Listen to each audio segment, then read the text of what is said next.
Good morning. This is a detailed history of the Kettlewell Frictionless Mouthpiece slider invention and a demonstration. So what is this thing here? It is a device which fits on a stock mouthpiece. The underside is kind of shaped like the mouthpiece itself, and the upper portion is kind of rounded. And it provides you friction-free, easy movement to new note hole positions. So you're not sliding your lip on metal anymore, and you also don't have to reshape your mouth constantly because it stays on that slider. As saliva dries, it tends to get sticky. And so articulation and movement to new note hole positions gets difficult, cumbersome. So that's what this invention addresses. It also has the advantage that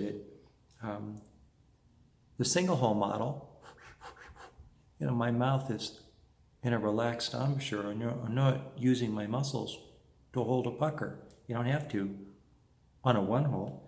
Now there are other forms of slider, that's a 5-hole, so that one you would have to pucker, but that's one of the reasons I like a 1-hole.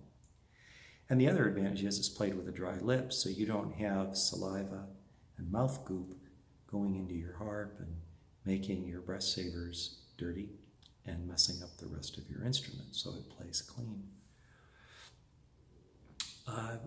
Italian composer Andrea Antonello Nacci said the invention for the first time has taken the chromatic harmonica to the level of a professional orchestral instrument. I think that's pretty accurate. Not that it doesn't have any issues. It does have one problem, and it is harder to get to the notes correctly than it is on a standard harp if you're used to playing a conventional mouthpiece. So you have to learn to hit those notes square, and that's something that body memory, like anything else. So anyhow, let's go ahead and do a demonstration of the instrument playing along on Summertime with Alim Shach's Novosibirsk Philharmonic Orchestra out of St. Petersburg, Russia. We'll do that, and then we're going to come back and go over the history.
Works great.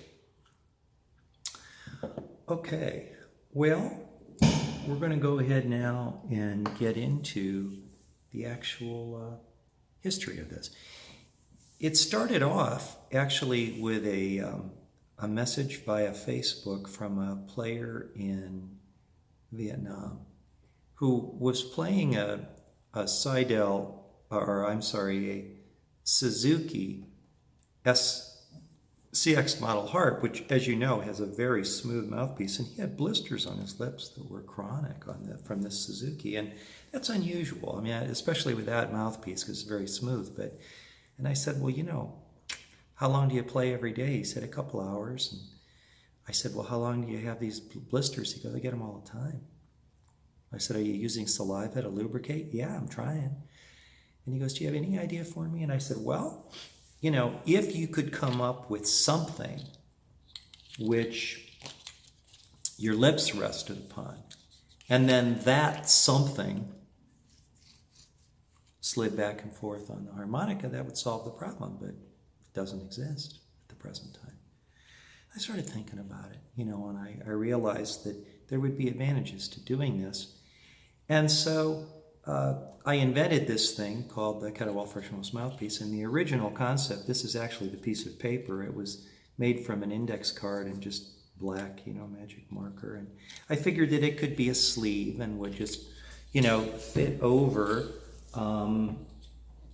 like a Seidel Saxony, which is what I played at the time before I got on the symphony harp. And so,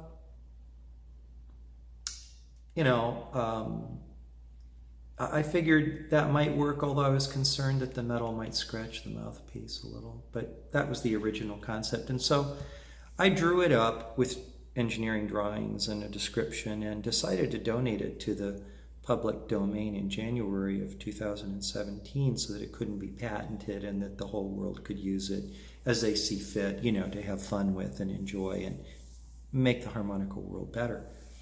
I didn't really look at it as a business. And so that was kind of the beginning. And surprisingly, within 1 week, a company in Holland by the name of De Kellery released their drawings of what they thought it could be. Let me show you what their drawing looked like. Okay, now, as you take a look at this, you can see that in their concept, this is what they called a lower, and that would clamp on to the comb where the mouthpiece used to be. See the two mouthpiece holes? And then that would be the part your lips touched, which is kind of freaky because it's one hole and concave. But that's what they thought, was the direction that made some sense. And then within about 2 weeks, another drawing was sent. And that's this one.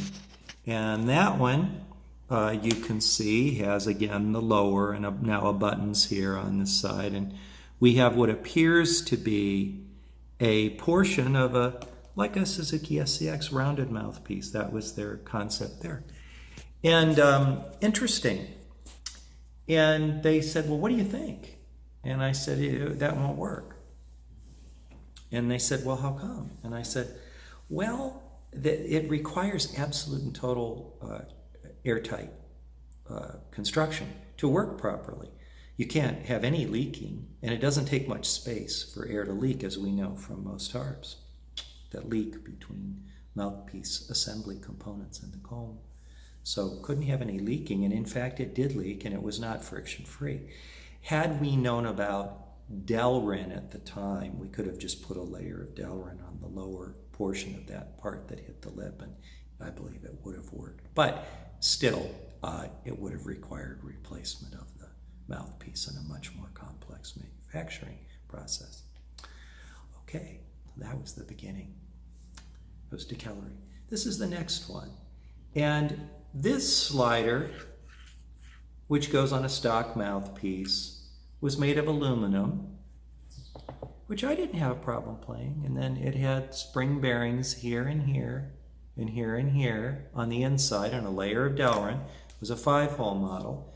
And this worked, but it had friction, but not enough where you couldn't play it. But that was kind of a nice first step. And then the next one that was made, as we, things started to improve over time, was a 3D printer created ABS slider. And this was, I would say, was a 5-hole model. I always wanted a 1-hole because my concept of the harmonica is kind of like a trumpet, and that's what I wanted, and I wanted that relaxed embouchure to the lip.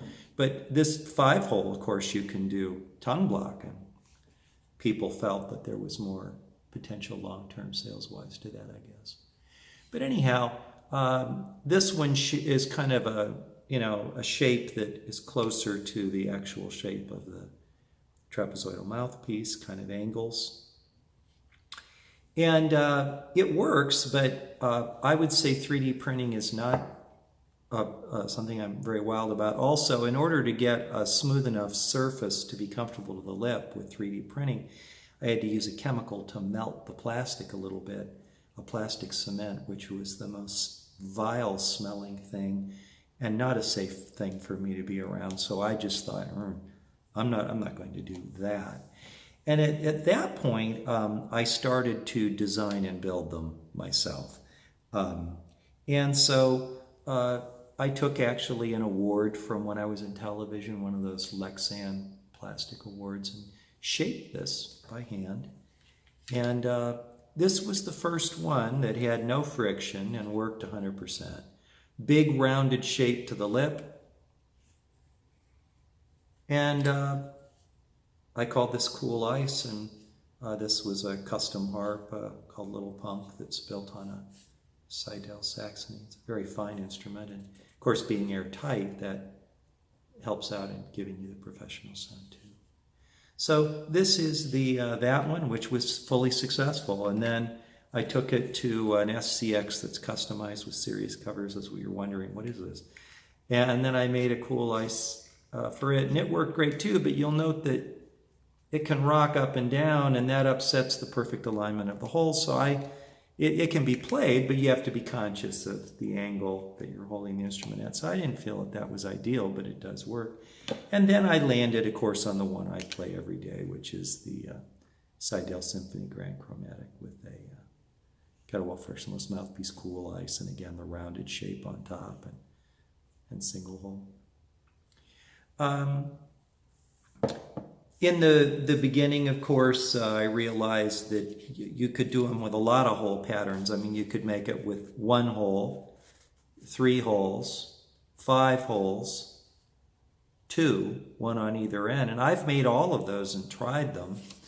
I would say most people are going to want either a 3-in-1, a 5-hole, or what I play, which was a single hole.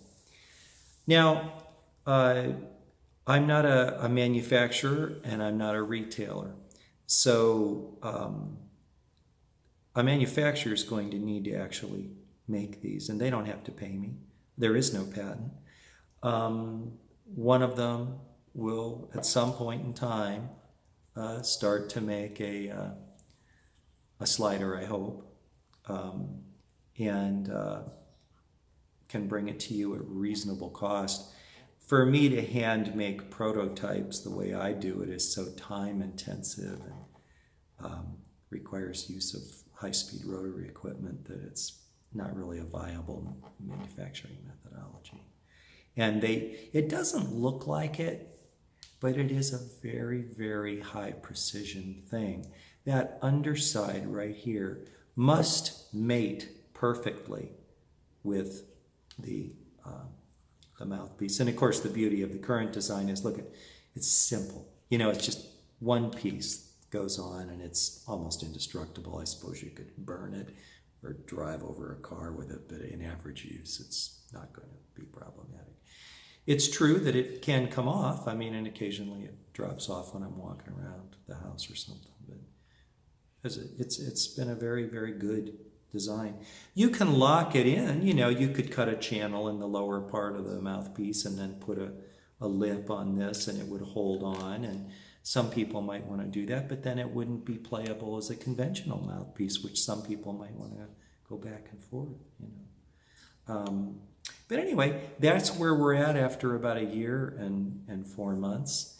And I would say that its advantages are so strong that I haven't played a conventional mouthpiece since this was available to me to play. In any of these versions, I found it superior to a conventional mouthpiece. Certainly more comfortable, less tiring, and the harp staying clean is a real big plus to my mind. I hope that someone will make these available to you at reasonable cost in the years ahead.